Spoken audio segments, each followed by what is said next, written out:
시선 이 땅을 향하네. 생명의 주인 날 움직이시네. 제가 다시 한번 말씀을 위해서 기도하고 오늘 성령님에 대해 두 번째 시간 나눔 갖도록 하겠습니다. 기도하시겠습니다. 성령님, 지금 우리 안에 거하시고 이곳에 계심을 믿습니다. 예수님의 영이신 성령님께서 이곳에 함께 하심을 믿음으로 인식합니다. 우리에게 성령님이 하시는 일에 대해 더 가르쳐 주시기를 기도합니다. 이 시간 우리 예담교회가 예수님의 교회로서 성령님의 세례 충만케 하심, 은사 그리고 사랑에 대해 더 알기를 소망합니다. 성령님, 이 시간을 온전히 주관하셔서 이끌어 주셔서 우리에게 진리를 가르쳐 주십시오. 예수님의 이름으로 기도합니다. 아멘. 저는 지난 주일 성령님에 대한 첫 번째 시간에 이 세 가지에 대해 나눴습니다. 첫 번째, 성령님이 누구이신가? 두 번째, 성령님의 역할과 사역. 그리고 세 번째, 성령님은 믿는 자들과 영원히 함께 하시고 떠나지 않으신다 였습니다. 다들 기억하시나요? 오늘 두 번째 시간에는 성령님의 역할과 사역 중에 이 세 가지에 대해 나누겠습니다. 첫 번째, 성령의 세례입니다. 두 번째, 성령의 충만함입니다. 그리고 세 번째, 성령의 은사와 열매, 그리고 사랑입니다. 예수님이 말씀하신 성령님은 지난 시간에 나눈 것처럼 그리스도인들을 도우시는 분입니다. 보혜사라는 분이 돕는 분, 위로하시는 분이라고 제가 얘기했죠. 성령님은 제3위 하나님으로서 우리에게 하나님의 임재와 능력으로 살게 하시는 분입니다. 예수 그리스도를 믿음으로 십자가의 은혜로 말미암아 회개하고 죄를 용서받으면 우리는 성령님을 받을 수 있습니다. 성령님은 그리스도의 보혈로 정결케 된 우리 안에 거하시게 됩니다. 이것이 성령님의 내주하심, indwelling of the Holy Spirit이라고 제가 얘기했습니다. 성령님의 내주하심, 곧 그리스도인들 안에서 역사하시는 것은 우리의 인격과 성품을 그리고 삶을 변화시키며 더 그리스도를 닮아가게 하십니다. 그리고 이 관계는 내적인 것뿐만 아니라 외적인 것으로도 이어질 수 있습니다. 신학자 존 스토트는 성령 세례와 충만이라는 책에서 매일의 삶에서 우리가 얼마나 성령님의 능력이 필요한지 강조합니다. 우리의 연약함과 실패에도 하나님의 은혜에 반응해서 교회에 임하시는 초자연적인 성령님의 역사와 나의 삶에 깊고 풍성하며 충만한 성령님의 임재를 갈망하는 것은 매우 건강하고 자연스러운 일입니다. 성령님은 예수님을 알고 믿으며 그를 사랑하고 그의 말씀을 순종하는 모든 자들에게 영원히 거하실 수 있습니다. 성경은 성령님이 예수 그리스도를 믿음으로 우리 안에 거하심, 곧 내주하심 뿐만 아니라 하늘로부터 우리 위로 임하실 수 있다고 말씀합니다. 하나님의 나를 그리고 우리를 향하신 뜻을 분별하고 그의 부르심과 목적을 살아내는 삶을 살기 위해 우리는 성령의 세례, 성령의 충만함, 그리고 성령의 은사, 그리고 열매, 그리고 사랑에 대해 알아볼 필요가 있습니다. 우리 다 같이 누가복음 3장 16절을 읽었으면 좋겠습니다. 저희 준비되어 있죠? 우리 다 같이 한 목소리로 읽도록 하겠습니다. 시작. 요한이 모든 사람에게 대답하여 이르되 나는 물로 너에게 세례를 베풀거니와 나보다 능력이 많으신 이가 오시나니 나는 그의 신발끈을 풀기도 감당하지 못하겠노라. 그는 성령과 불로 너에게 세례를 베푸실 것이오. 아멘. 성경에서는 성령의 세례라는 표현을 두 가지의 의미로 쓰고 있습니다. 첫 번째는 예수님을 믿게 될 때, 회심할 때 받는, 거듭날 때 받는, 곧 구원할 때 받는, 구원받을 때 받는 성령의 세례가 있고요. 두 번째는 성령의 권능을 부여받는 것 또한 성령의 세례라고 기록하고 있습니다. 저는 예수님을 믿음으로 이미 첫 번째 의미의 성령 세례를 받은 자들이 예수님을 증거하고 영화롭게 하기 위한 그 목적을 위해 권능을 부여받을 수 있다고 생각하고 그래서 새로운 성령의 세례를 구할 수 있다고 생각합니다. 이럴 때 새로운 성령의 세례를 구한다는 것은 새로운 성령의 능력, 성령의 기름 부으심, 성령의 임재를 구한다는 뜻입니다. 먼저 예수님을 믿음으로 구원받을 때 받는 성령의 세례를 바울의 서신에서 볼 수 있는데요. 제가 고린도전서 12장 13절을 읽어보도록 하겠습니다. 우리가 유대인이나 헬라인이나 종이나 자유인이나 다 한 성령으로 세례를 받아 한 몸이 되었고 또 다 한 성령을 마시게 하셨느니라. 바울은 이곳에서 성령의 세례가 우리를 예수 그리스도와 연합하게 하시고 그의 몸된 교회의 지체가 되게 하신다고 설명하고 있습니다. 이것이 곧 믿음으로 회심하고 그리스도인들이 된다는 것입니다. 반면 누가가 쓴 성령의 세례라는 표현에는 이런 의미가 좀 있어요. 제가 사도행전 1장 5절 말씀을 한번 읽어보겠습니다. 요한은 물로 세례를 베풀었으나 너희는 몇 날이 못되어 성령으로 세례를 받으리라 하셨느니라. 지금 읽은 저희가 처음 같이 읽었던 누가복음 3장 16절 말씀은 세례 요한이 예수님에 대해 말한 것입니다. 세례 요한이 예수님을 어떻게 표현했냐면 그는 성령과 불로 너에게 세례를 베푸실 분이요 성령과 불로 세례를 베푸실 분이라고 설명하고 있어요. 사도행전 1장을 보면 예수님이 이것을 하나님의 약속이라고 하셨어요. 그래서 제자들에게 아버지께서 약속하신 것을 기다리라라고 하셨어요. 그리고 사도행전 2장을 가보면 성령님이 강력하게 불과 같이 임하십니다. 예수님의 제자들은 이미 예수님을 믿는 자들이었다라고 저는 생각해요. 그들에게 필요한 것이 그 성령의 세례가 성령의 능력, 성령의 충만함을 받는 것이었습니다. 예수님이 증거되고 예수님이 영화로워지시기 위해서 예수님을 증거하고 예수님을 영화롭게 하시는 성령님이 위로부터 임하셔서 권능을 부여하시고 충만케 하시고 기름 부으시는 것입니다. 그래서 예수님을 믿는 그리스도인으로서 누가가 의미했던 성령의 세례는 소망할 수 있습니다. 제가 여기서 잠깐만 설명해 드릴게요. 제가 성령님이 내주하시는 분이라고 했죠.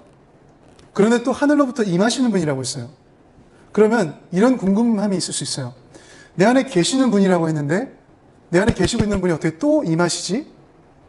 내 안에 내주하고 계시다고 했는데 어떻게 하늘로부터 또 오시지? 라고 생각할 수 있어요. 그런데 우리가 하나님의 속성에, 하나님의 본성에 어떤 것이 있냐면 무소부재하신 하나님이라는 것이 있습니다. 그렇죠? 성령 하나님이 하나님이세요. 그렇죠? 그러면 어떤 거냐면 내주하고 계신 분이 내 안에 이미 계시고 영원히 함께 하시는 분이고 내 안에 계신데 또 위로부터도 임하실 수 있다는 거예요. 이해가시나요? 왜냐하면 하나님은 내 안에도 계시지만 모든 창조물 가운데도 계시고 다른 사람 안에도 계시고 천국에도 계시고 어느 곳에서든지 어느 숫자와 관계없이 다 같이 함께 하실 수 있는 분이기 때문이에요. 그래서 그분은 시간과 공간과 어떤 모든 것들을 초월하시고 무소부재하시기 때문에 우리 안에 계신 분이 창조물 가운데도 계시고 모든 자 안에서도 계실 수 있고 그리고 천국에서도 임하실 수 있으십니다. 그래서 이것을 다시 한번 말씀드리면 특별히 구약과 신약 그리고 신약에서 보면 성령님이 내 안에도 계시지만 하늘로부터도 임하실 수 있는 분이라는 것을 말씀하고 있어요. 어떤 사람들은 예수님을 진정 믿고 구원받는 순간에 그 두 가지의 성령의 세례가 함께 임할 수 있어요. 그래서 제가 말씀드렸던 것처럼 회심할 때, 내가 죄를 회개할 때 구원할 때 받는 성령, 그리고 그때 성령님을 받을 때 그 성령의 능력의 세례가 임할 수 있어요. 그리고 어떤 사람은 첫 번째 믿음 후에 시간이 지나서 주님의 뜻에 따라 성령의 능력과 충만함의 세례를 받을 수 있어요. 그리고 어떤 사람들은 정말로 회개해서 회심하고 믿으나 권능을 부여받지 않을 수도 있어요. 그래서 그리스도인들 중에서 보면은 정말로 예수님 믿고 사랑해요. 그리고 성경을 정말 묵상하는 사람이에요. 그런데도 어떤 그런 성령의 능력과 성령의 어떤 그런 기름 부으심이 겉으로 나타나지 않는 사람들이 있을 수 있어요. 이것은 어떤 내적인 성령님의 임하심이 계시고 성령님의 기름 부으심이 있음에도 불구하고 외적으로 그런 성령의 세례가 임하지 않았을 수 있어요. 이것은 절대적으로 하나님의 주권임을 기억했으면 좋겠습니다. 두 가지를 다 경험하고 갖고 있는 사람이 아직 두 번째 의미의 성령 세례를 받지 못하는 것 같은 사람들을 판단할 수 없어요. 그 사람들에게 이것들이 필요하다라고 나눌 수는 있겠지만 강요할 수는 없어요. 왜냐하면 그것은 절대적으로 하나님의 주권 안에 있기 때문이에요. 그분들 또한 하나님을 사랑하는 사람들이 맞을 수 있어요. 또한 첫 번째 의미의 성령 세례만을 주장하고 믿을 수도 없어요. 그래서 예수님 믿을 때 회심하면 받는 것만이 성령 세례다라고 또 주장할 수는 없어요. 왜냐하면 성경이 이 두 가지를 이야기하고 있기 때문이에요.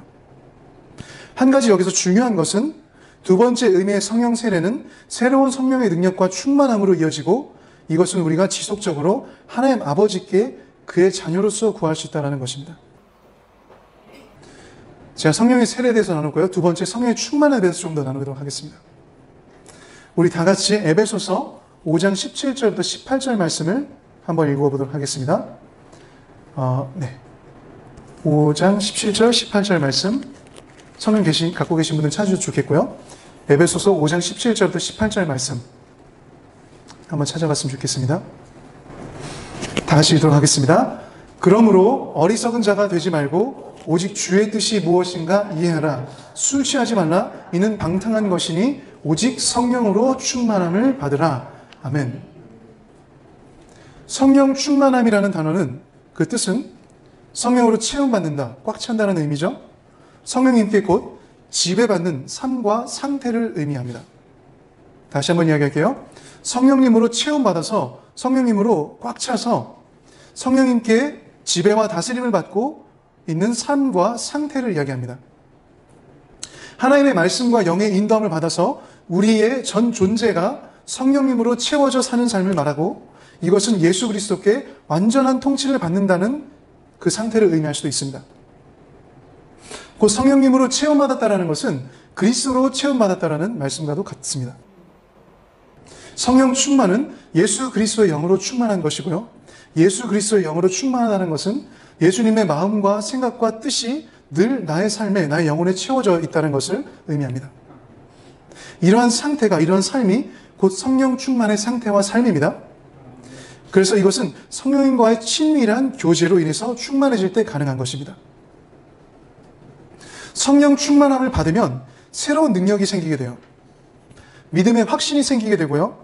예수님을 증거하기 원하게 되고 복음을 전하게 되고 기도의 능력이 있게 되고 원수도 사랑할 수 있는 힘이 생기고 하나님의 나라와 교회를 위한 봉사의 섬김의 힘을 얻게 되고요.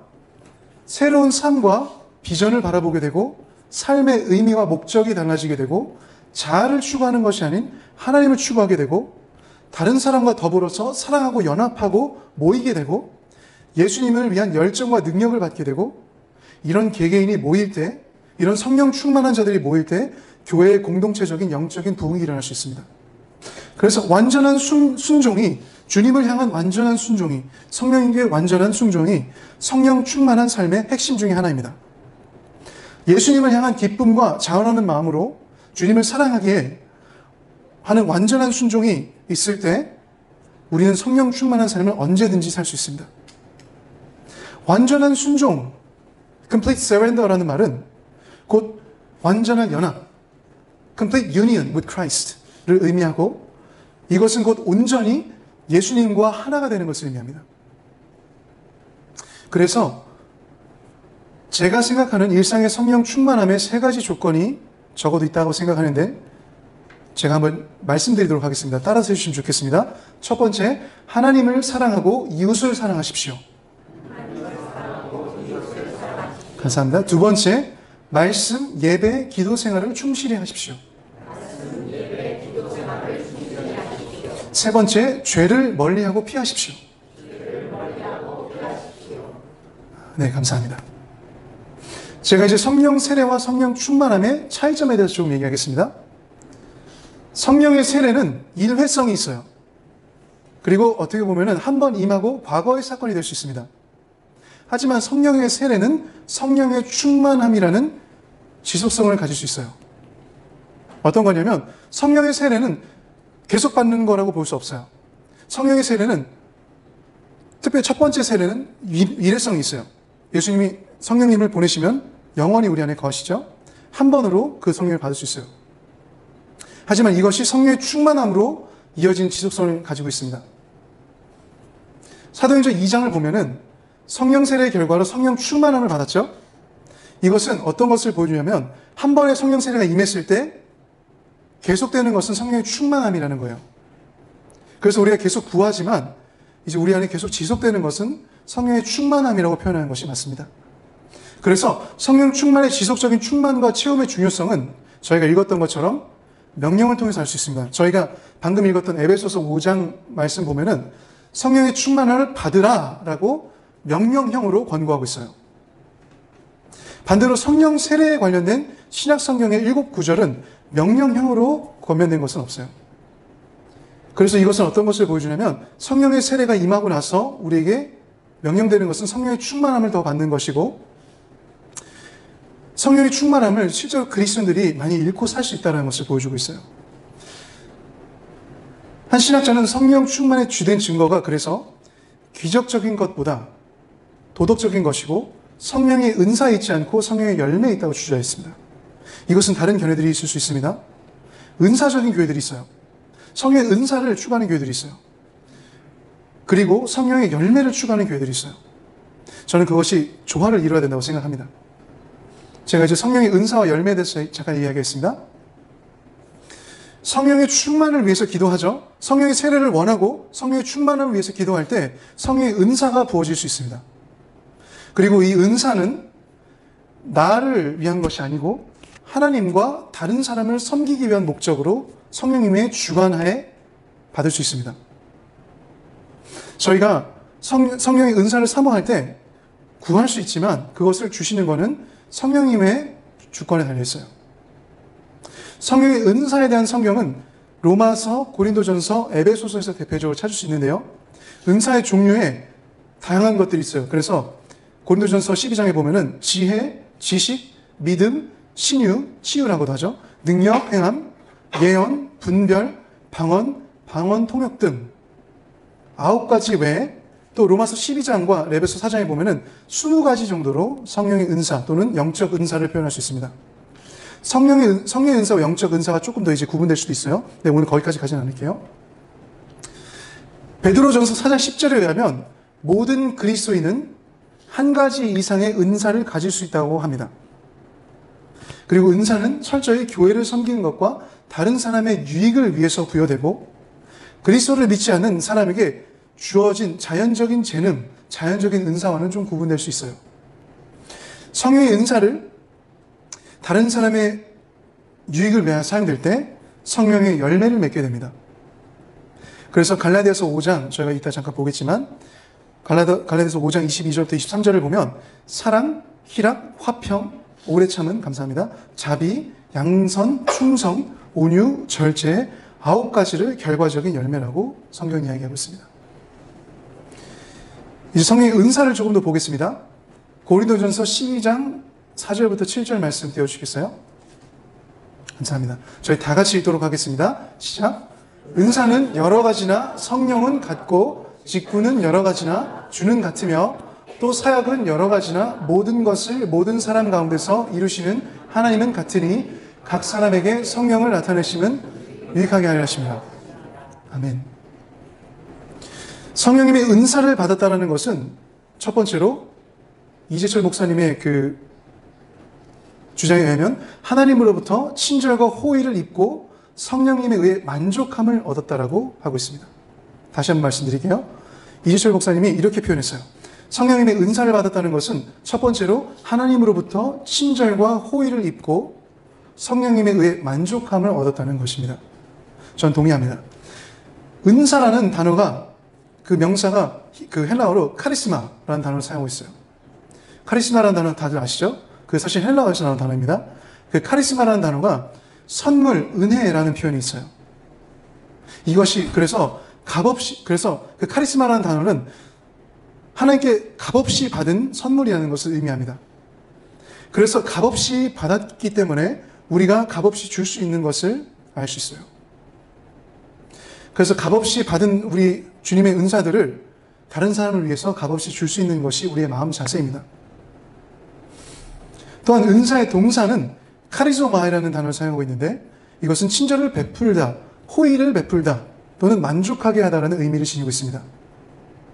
그래서 원어적인 의미로 볼 때 은사를 받은 사람은 자기 중심적인 은사의 이해와 적용을 하면 안 되고 그 은사로 다른 사람에게 호의와 친절을 베풀고 타인을 그리고 하나님을 만족하게 해야 합니다.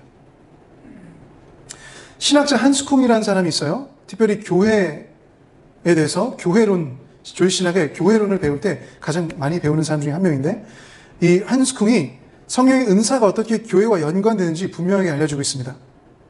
어떻게 표현하고 있냐면, 성령의 은사는 하나님의 의지에 따라 은혜로 주어지는 선물이며 공동체의 다양한 필요와 목적, 특히 교회를 세움을 위해 주어진다라고 주장하고 있어요. 다시 한번 말씀드릴게요. 성령의 은사는 하나님의 의지에 따라 은혜로 주어지는 선물이며 공동체의 다양한 필요와 목적, 특히 교회를 세움을 위해 주어집니다. 그래서 이 성령의 은사는 특정 소수의 어떤 특별한 인물들, 예를 들면 목회자 또는 장로님 등 공동체의 그런 어떤 리더십에게만 주어지는 것이 아니라 모든 예수님을 믿는 그리스도인들에게 주어질 수 있는 영적인 은사입니다. 제가 이제 성령의 열매에 대해서 잠깐 설명하겠습니다. 우리 갈라디아서 5장 22절, 23절 다시 한번 띄워주시겠어요? 다 같이 읽도록 하겠습니다. 시작! 오직 성령의 열매는 사랑과 희락과 화평과 오래 참음과 자비와 양선과 충성과 온유와 절제니 이 같은 것을 금지할 법이 없느니라. 아멘. 성령의 열매는 성령님의 인도하심과 동행으로 그리스도인들의 삶에서 하나님을 위해 맺게 되는 열매들입니다. 그리스도인의 생명 안에 있는 성령님의 현존하심으로 인한 결과예요. 그래서 성령의 열매를 마치 우리가 노력해서 맺어야 한다 라는 것은 잘못된 생각일 수 있습니다. 성경적인 성령의 열매를 맺는 이해는 우리 안에 계신 주님과 교제하고 주님과의 관계 안에서 주님의 생명과 영으로서 말미암아 맺혀지는 자연스러운 소산물입니다. 이것이 성경적인 성령의 열매의 이해예요. 그래서 요한복음에 보면은 예수님께서 우리가 주님 안에 거하고 주님께서 우리 안에 거하시고 우리가 주님 안에 거할 때 우리가 하나님을 위한 그 열매를 맺게 된다고 이야기하고 있어요. 그것이 다 성령의 열매를 이야기하는 것은 아니에요. 하지만 성령의 열매 또한 포함되어 있다고 생각합니다. 그래서 우리가 성령의 열매를 맺으려고 노력하는 것 중요해요. 저희가 사랑하려고 하는 것 중요하고 온유하려고 하는 것 중요해요. 하지만 그 전에 먼저 본질적으로 우리가 우리의 노력으로 열매를 맺을 수는 없습니다. 그것을 알고 있어야 돼요. 우리가 온전히 주님과의 관계로서 주님의 성령님께서 우리 안에 계셔서 주님의 생명과 영이 계셔서 우리가 주님과 교제하고 주님과의 관계에 있을 때 그때 주님의 생명과 영으로서 자연스럽게 이 열매들이 맺혀질 수 있습니다. 이해가시죠? 이것은 그래서 성화, 곧 예수님의 형상을 닮아가는 과정에서 나타납니다. 저희가 방금 읽은 갈라디아서 말씀에서 보면은 이것을 대표적으로 9가지로 표현했어요. 더 있겠죠? 하지만 9가지를 대표적으로 성경적으로 이렇게 정의해주고 있고요. 그리고 이곳에서 성령의 열매들이라고 하지 않았고 원어로 보면은 but the fruit of the Spirit, 성령의 열매는이라고 단수적으로 이야기했어요. 단수적으로 이야기하면서 복수를 9가지를 이야기하고 있어요. 이것은 어떤 거냐면 그 헬라 원어가 의미가 카르포스라는 단어가 복수형인 단수 단어로서 9가지 다양한 열매들이 한 성령의 열매이며 한 성령님 안에서 비롯되는 열매라는 것을 설명해 주고 있습니다. 그래서 저희가 이것도 맺고 저것도 맺고 이렇게 생각할 수 있지만 사실은 한 가지의 성령의 열매고 한 성령님이 맺게 하시는 것이라는 것입니다. 저희가 고린도전서 13장 준비되셨나요? 네, 다 같이 한 목소리로 고린도전서 13장 전체를 한번 읽도록 하겠습니다. 시작. 내가 사람의 방언과 천사의 말을 할지라도 사랑이 없으면 소리나는 구리와 울리는 꽹과리가 되고 내가 예언하는 능력이 있어 모든 비밀과 모든 지식을 알고 또 산을 옮길 만한 모든 믿음이 있을지라도 사랑이 없으면 내가 아무것도 아니요 내가 내게 있는 모든 것으로 구제하고 또 내 몸을 불살에게 내줄지라도 사랑이 없으면 내게 아무 유익이 없느니라. 사랑은 오래 참고 사랑은 온유하며 시기하지 아니하며 사랑은 자랑하지 아니하며 교만하지 아니하며 무례히 행하지 아니하며 자기의 유익을 구하지 아니하며 성내지 아니하며 악한 것을 생각하지 아니하며 불의를 기뻐하지 아니하며 진리와 함께 기뻐하고 모든 것을 참으며 모든 것을 믿으며 모든 것을 바라며 모든 것을 견디느니라. 사랑은 언제까지나 떨어지지 아니하되 예언도 패하고 방언도 그치고 지식도 헤아리라. 우리는 부분적으로 알고 부분적으로 예언하니 온전한 것이 올 때에는 부분적으로 하는 것이 헤아리라. 내가 어렸을 때는 말하는 것이 어린아이와 같고 깨닫는 것이 어린아이와 같고 생각하는 것이 어린아이와 같다가 장성한 사람이 되어서는 어린아이의 일을 버려놓으라. 우리가 지금은 거울로 보는 것 같이 희미하나 그때에는 얼굴과 얼굴을 대하여 볼 것이요 지금은 내가 부분적으로 아나 그때에는 주께서 나를 아신 것 같이 내가 온전히 아니라. 그런즉 믿음, 소망, 사랑 이 세 가지는 항상 있을 것인데 그 중에 제일은 사랑이라. 아멘. 사도 바울이 이 13장을 쓰기 전에 12장의 마지막 구절에 이런 말씀을 했어요. 너희는 더욱 큰 은사를 사모하라. 내가 또한 가장 좋은 길을 너희에게 보이리라. 고린도 교회는 성령의 세례와 충만함 그리고 성령의 은사가 굉장히 뚜렷하고 풍성한 교회였습니다. 이들에게 성령님은 처음 바울이 전한 예수님의 복음을 통해서 강력하게 역사하셨고 이들에게 성령님께서는 하나님의 뜻과 영광을 위해서 충만히 역사하셔서 여러 은사들을 주셨던 것 같습니다. 그런데 어느 순간에 교회가 서로 갈등이 생기기 시작했고 서로 편을 나눠서 다투기 시작했고 서로를 판단하기 시작했어요. 교회 내에서 분쟁이 생긴 것이죠. 예수님을 믿음으로 성령을 받았는데에도 이런 일이 생겼습니다.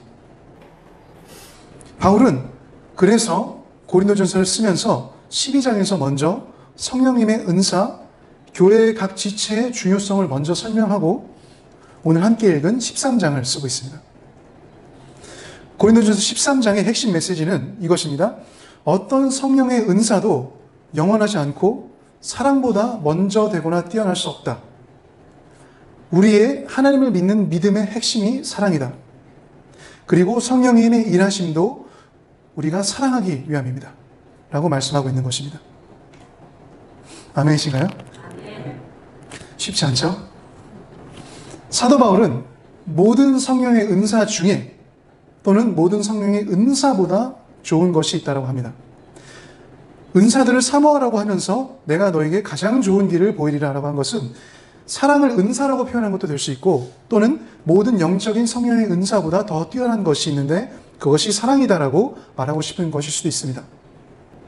바울이 고린도 교회에게 성령의 은사보다 더 좋은 길이 있고 더 먼저 사모해야 될 것이 있는데 그것은 사랑이라고 말하고 있는 것입니다. 그래서 그 고린도전서 13장의 초반부에 보면은 12장에 얘기했던 은사들을 얘기하면서 방언이 할지라도 사랑이 없으면 소리나는 구리와 울리는 꽹과리가 된다 얘기했고요. 예언하는 능력이 있어서 모든 비밀과 지식을 알아서 그것을 전할 수 있다 해도 또는 산을 옮길 수도 있을 만한 그 믿음이 있을지라도 사랑이 없으면 아무것도 아니라고 설명했고요.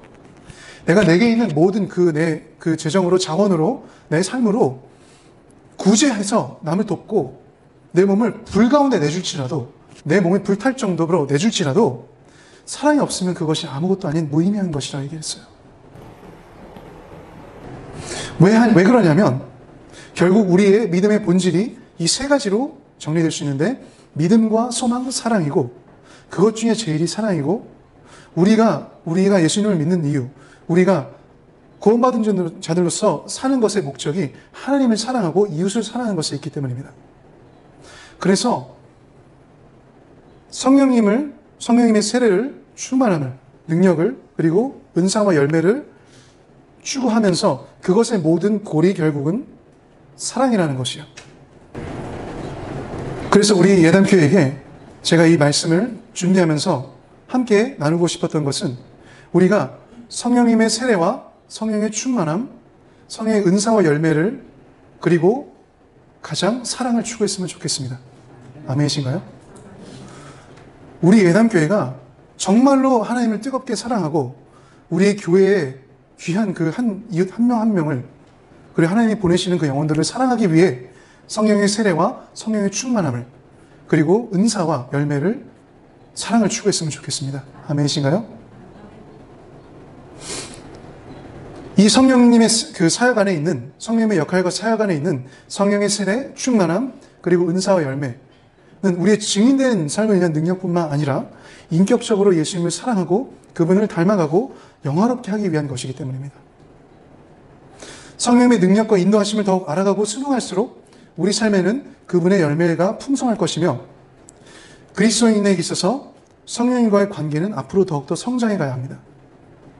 예수님께서 보여주셨듯 사셨듯 우리는 우리를 채우시는 성령님으로 말미암아 충만하고 흘러넘치는 삶을 통해서 다른 사람들 또한 예수님의 은혜와 축복을 받을 수 있도록 소망하고 기도하고 살아야 된다고 생각합니다.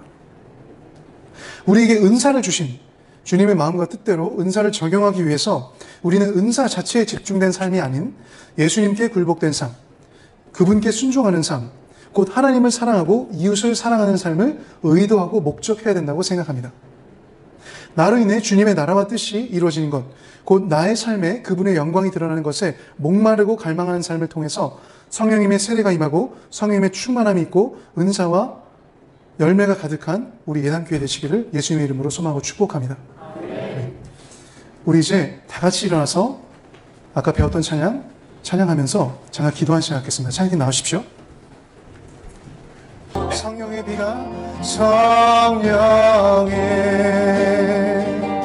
비가 내리네 하늘 우리 계속 고백하겠습니다. 성령의 비가 내리네 성령의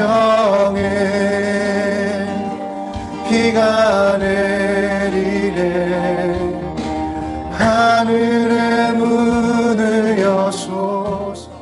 우리 이제 이 시간 다 같이 교회로서 한 마음과 한 뜻과 한 목소리로 하늘에 계신 우리 아버지께 한번 구하겠으면 좋겠습니다. 이렇게 기도하면서 나가시겠습니다. 살아계신 하나님 아버지, 우리에게 이 시간 천국 문을 열어주십시오. 우리에게 하늘로부터 임하시는 성령의 세례를 주시기를 이 시간 구합니다. 한 교회로서 다 같이 하늘을 외치며 기도합니다. 주님, 이 시간 우리에게 새롭게 성령을 부어주십시오.